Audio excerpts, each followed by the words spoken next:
Healthy lifestyle according to Ayurved. Daily regime. A daily regime is most important because it is the root of health and the deviation leads to diseases. Due to the ignorance, we most often commit mistakes and pay the penalty in the form of sufferings. The daily regime comprises of waking up, natural urges like urination, motion, etc., exercise, shower, food habits, work schedule, rules for good conduct, rest, sleep, sex, etc. Of these, diet, sleep, and sex or abstinence are described as three pillars of life and hence are most important. We try to understand them one by one. One has to wake up early in the morning, preferably 1.5 hours before sunrise. This period is the last important part of the night and there is the dominance of Vata dosha.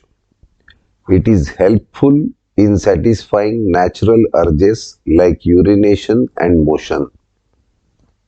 That is the best period when everything is calm and quiet to study or to meditate. The mind is fresh and you can concentrate easily. Your lifestyle becomes attuned with nature. As you manage your work schedule during daytime and rest during the night, you can adjust your schedule efficiently and can find time for self, which people often complain about waking up late. Natural urges, motion. Most of the people often complain of constipation. They don't have the satisfaction of passing the stools. Some people have a habit of passing stools alternate day or even less frequently. Many people require some instinct like tea, tobacco, etc. Actually, the motion reflects the digestion as it is the end product of food material. Since this gives information about digestion, it is most important and not negligible. One should concentrate on the act and should not direct the attention elsewhere. We find very strange habit of reading the newspaper or books during the act. Some opt for smoking and children like to sing or talk. One should give up all such habits. If the digestion is not proper, then try to improve it with proper measures. Constipation has to be taken care on a permanent basis and should not require regular medication. Brushing the teeth. Ayurveda has the most natural way of brushing the teeth. A twig of a neem tree is first chewed by the teeth and is converted into a brush. The teeth are cleaned with this natural brush and then it is thrown off. The toothbrush we use nowadays itself becomes a site for microorganisms and a source of infection. As against that, the Ayurvedic way is natural, having medicinal properties and is safe. Most of the toothpastes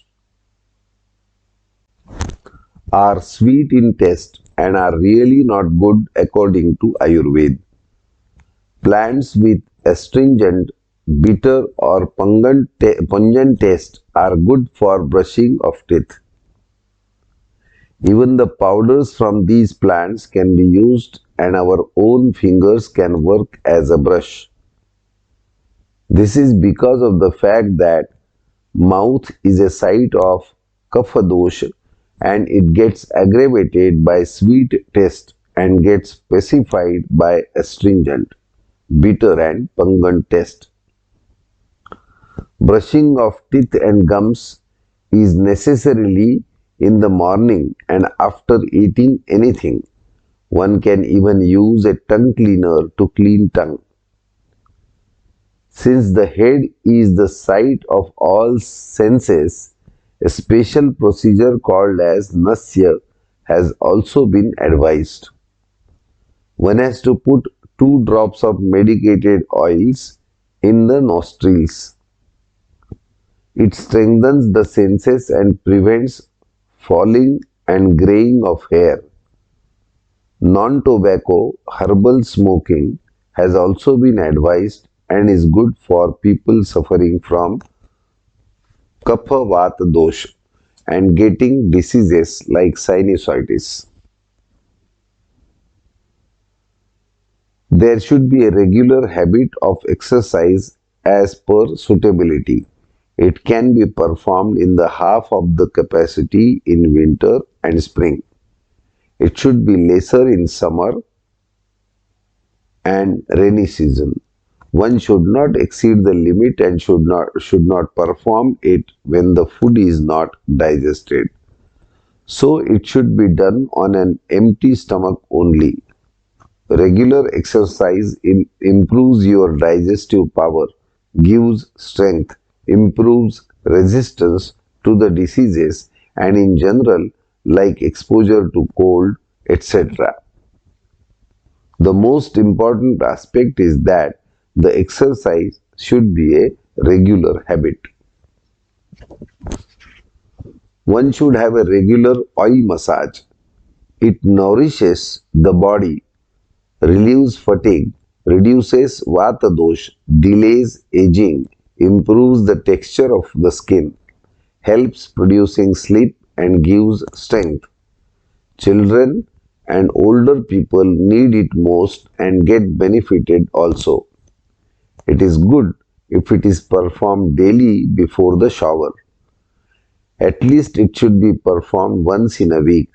It can be done with sesame, almond, olive oil. Massage has got a high therapeutic value also and can cure many diseases, especially caused by vata dosha. A hot water shower below the neck strengthens the body. It cleans up the body, gives energy to certain extent and is good for the life. It should not be performed after meals or breakfast. Exercise followed by oil massage followed by shower is a proper sequence and then one may have a breakfast. One may opt for an additional evening shower before dinner but not in the night. It's better to avoid hot water over the head. It decreases the strength of hair and senses. One can use cold water or lukewarm water instead. Breakfast and diet. Food is the most important aspect of the daily regimen. Because the body is made up of the 5 elements and food also is made up of them. It has a direct relationship with dosha. The proper food habits maintain the balance of dosh and hence maintain health. On the other hand, improper food habits lead to imbalance of dosh and further to diseases. There are certain simple rules to be followed regarding diet. 1. Eat only when you are hungry. Many a times we eat because we are habituated to eat. When the previous food is digested, you feel your stomach empty, you feel hungry, and then only you should eat. Many a times there can be a false hunger also. To distinguish between a real hunger and a false one has to ask a simple question to oneself. Whether The hunger is dependent on food material. If the hunger is so much that even a disliked food comes in front, one is ready to accept it, then the hunger is real. That's the proper time for food. You have to adjust the quantity of food in such a way that you get habituated to certain timings at which you feel real hunger. The undigested food leads to so many diseases, even up to cancer, and the beginning of prevention can be very simple. 2. Concentrate on food. Eating is a holy process and one should respect it. In a hurry or in a planning of time schedule, we give least importance to eating time and most often combine the activity with some other work such as reading, watching TV, discussing, etc. Eating is one of the most important holy activities of the daily regimen. One should give adequate time for the same.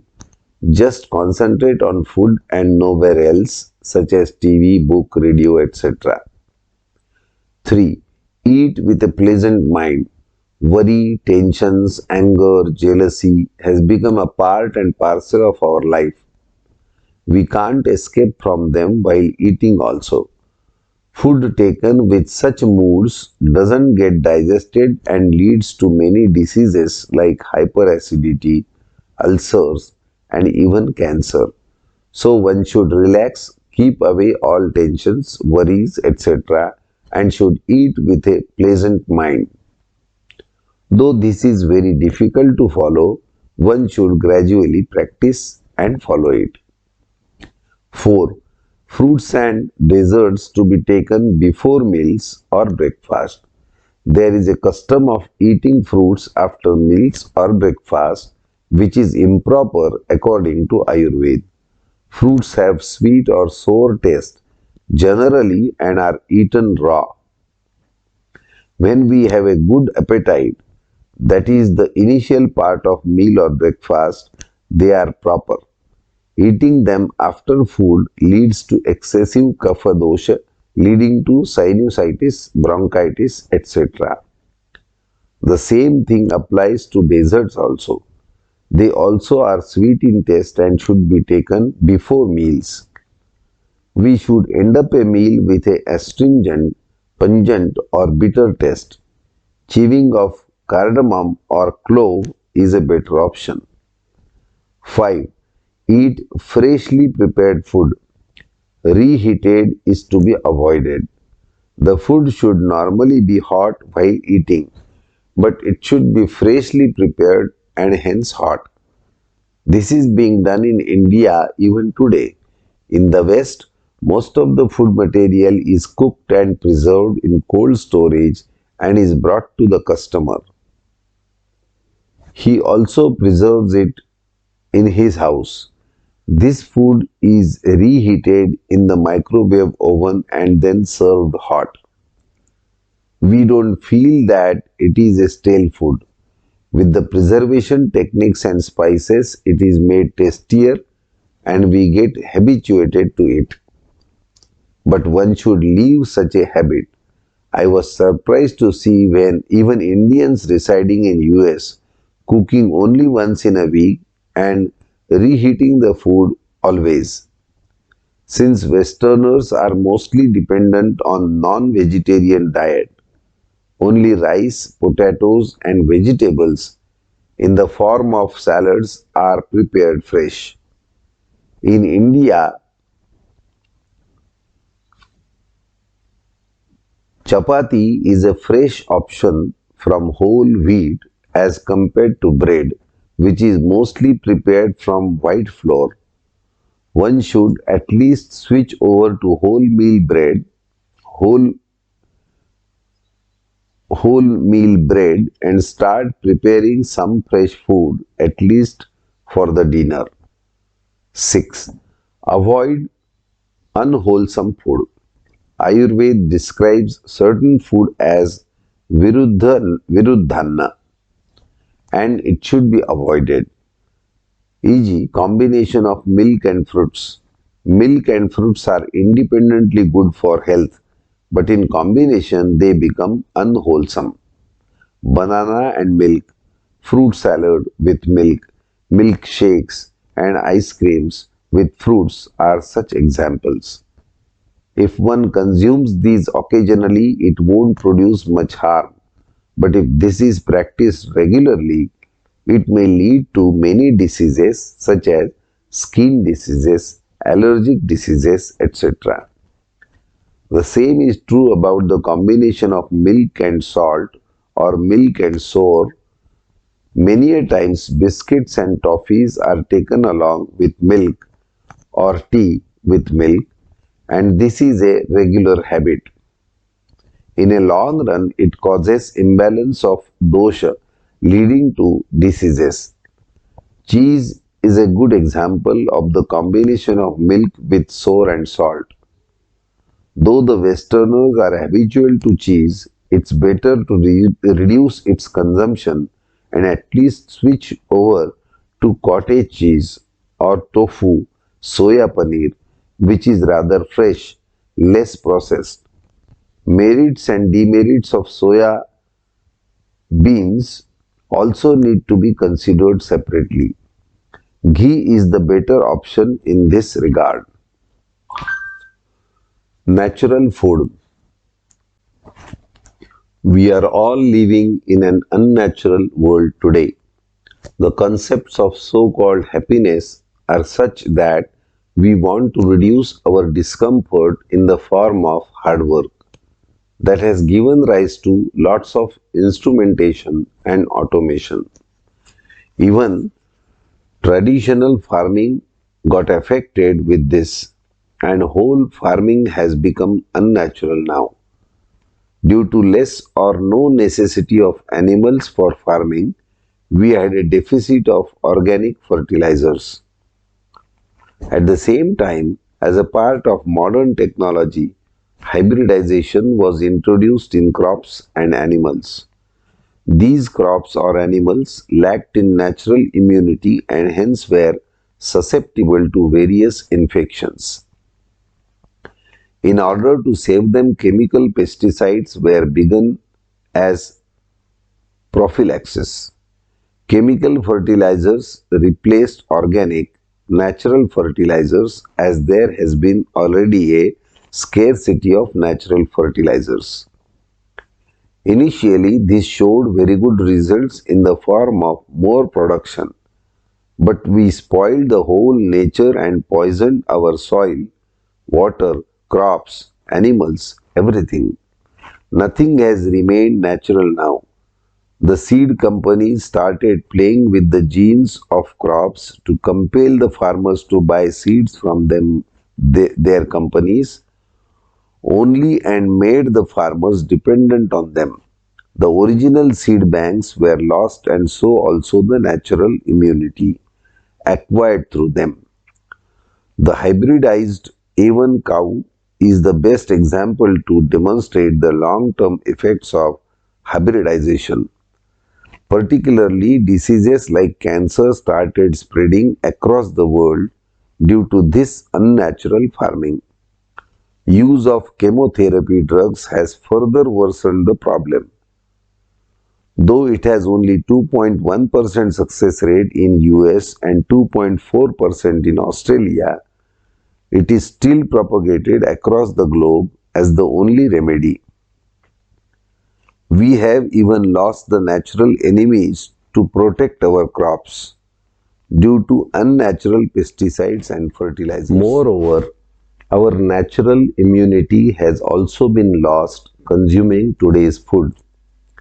This loss of immunity is a key factor in the propagation and progression of cancer. So, turning towards natural farming is the need of the hour. Ultimately, we all are susceptible to diseases like cancer, and prevention is the only way to protect ourselves and next generations. So, everybody should emphasize on natural food only.